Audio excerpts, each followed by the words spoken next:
Assalamualaikum warahmatullahi wabarakatuh. Nama saya Nur Afika binti Muhammad Sukri 17 DSP 18F1011 bersama dengan kawan-kawan saya nanti Nur Yusrina dan juga Anis Amira dalam tajuk media cetak dan peranannya sebagai medium dakwah pada masa kini.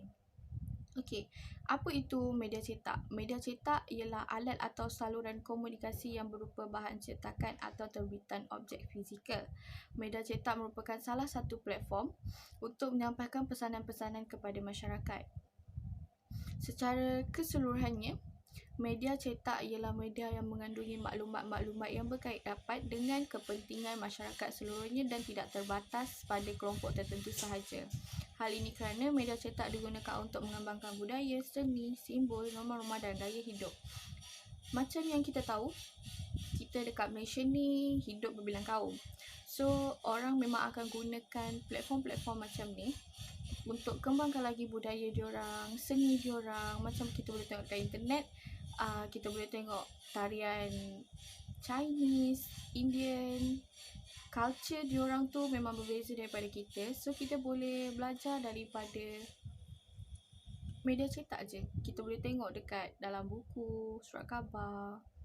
Okey, apa contoh-contoh media cetak ni? Media cetak ni salah satunya ialah surat khabar, buku, risalah, komik, majalah. Okey. Apa kegunaan media cetak dalam penyebaran dakwah? Media cetak adalah alat yang digunakan sebagai perantara dalam rangka pencapaian tujuan dakwah. Walaupun dia hanyalah sebagai alat perantara, tapi sangat berperanan dalam pelaksanaan dakwah. Hal tersebut menunjukkan bahawa media dakwah sangat diperlukan dalam proses penyelenggaraan aktiviti dakwah di masyarakat. Media dakwah yang meliputi segala sesuatu yang digunakan dalam hubungannya hanya alat penunjang, tapi sangat besar pengaruhnya dalam pencapaian matlamat yang ingin dicapai oleh dakwah. So, sekian saja daripada saya. Kita beralih kepada Nur Yusrina. Assalamualaikum, nama saya Nur Yusrina binti Muhammad Yassin.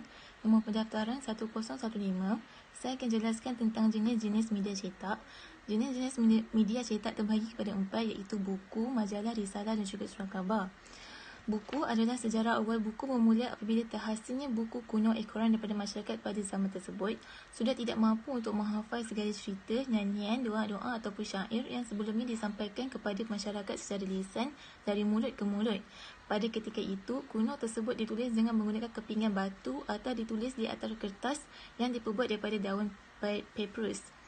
Mesir merupakan bangsa pertama yang mengenal tulisan, disebut hieroglif yang ditulis di atas kepingan batu-batu atau kertas papyrus pada sekitar tahun 2400 Masihi. Kertas dipercayai muncul di negara China seawal tahun 200 Masihi.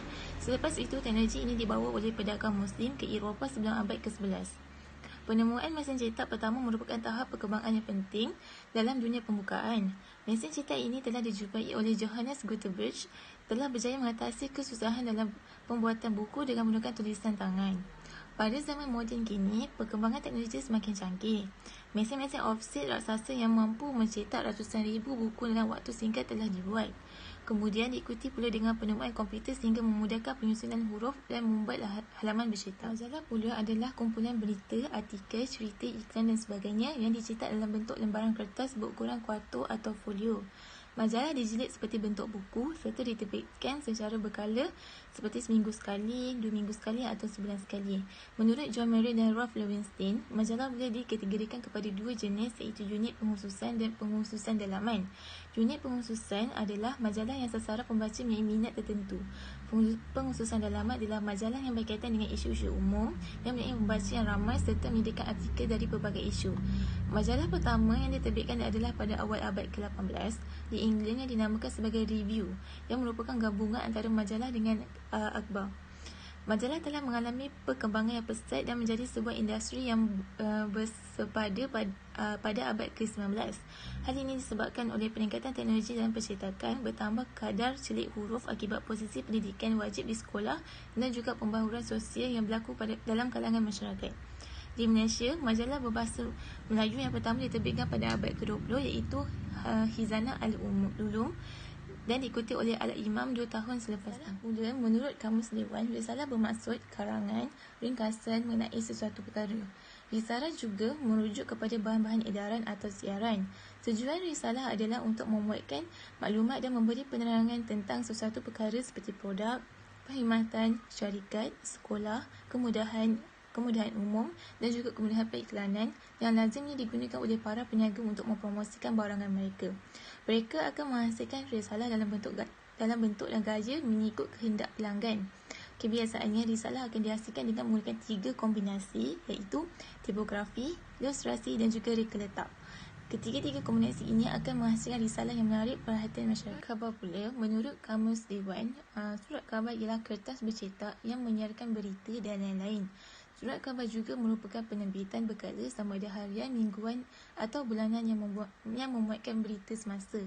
Akhbar pertama ialah Publish Occurrence yang diterbitkan di Boston New Letter pada tahun 1960. Di Malaysia, dunia akhbar bermula pada abad ke-19. Pada ketika itu, akhbar merupakan salah satu media yang menyalurkan kesedaran kebangsaan kepada masyarakat serta menyeru orang Melayu supaya bersatu padu. Akhbar telah berkembang sejak sekian lama sebagai medium untuk menyampaikan maklumat kepada masyarakat.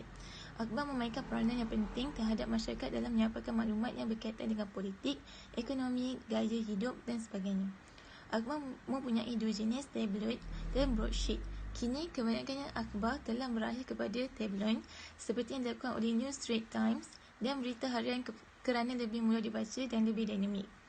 Akhbar juga boleh dikategorikan kepada beberapa kategori seperti akhbar harian, akhbar mingguan, akhbar siasah, akhbar perniagaan dan ekonomi serta akhbar kewangan dan pelaburan. Sekian sahaja daripada saya. Kita berakhir kepada Anis Amira. Okey, nama saya Anis Amira binti Abu Bakar, 17 SB 18F 1012. Saya akan menerangkan tentang kebaikan dan keburukan media cetak. Antara kebaikan yang pertama ialah merupakan sumber ilmu pengetahuan. Sebagai contoh, melalui penggunaan akhbar-akhbar atau majalah-majalah dapat dijadikan rujukan semula bagi mendapatkan suatu maklumat. Yang kedua ialah membentuk pemikiran masyarakat. Sebagai contoh, pihak kerajaan dan pembangkang banyak menggunakan media cetak semasa program pilihan raya bagi memastikan orang ramai menyokong mereka. Yang ketiga ialah membuka peluang pekerjaan. Sebagai contoh, melalui kerjaya dalam bidang penerbitan, media cetak turut membuka peluang kepada masyarakat untuk mencuburi bidang ini. Seterusnya ialah medium periklanan. Sebagai contoh, banyak syarikat yang menggunakan media cetak ini bagi memasarkan produk mereka bertujuan menarik orang ramai membeli produk mereka. Okay, antara keburukan yang pertama ialah lambat dari segi waktu. Sebagai contoh, banyak akhbar atau majalah-majalah yang perlu dicetak sebelum diedar dan dijual kepada pembaca. Antara keburukan yang kedua ialah tidak mempunyai audio kerana media cetak ini dikeluarkan melalui cetakan. Yang ketiga ialah kurang dari segi media visual. Sebagai contoh, akhbar atau majalah kurang jelas tulisannya atas faktor kekurangan ink. Yang keempat ialah pasaran terhad. Sebagai contoh, jangkauan kadang-kadang terhad jika akhbar, majalah atau sebarang media cetak lain diedarkan di rantau tertentu sahaja. Yang kelima ialah kos yang agak tinggi. Sebagai contoh, pelbagai jenis berita setiap hari dikeluarkan secara umum. Oleh itu, cetakan pelbagai akhbar perlu dikeluarkan. Okey, sekian sahaja daripada saya, Anis Amira, dan rakan-rakan saya, Nur Yusrina dan Nur Afika.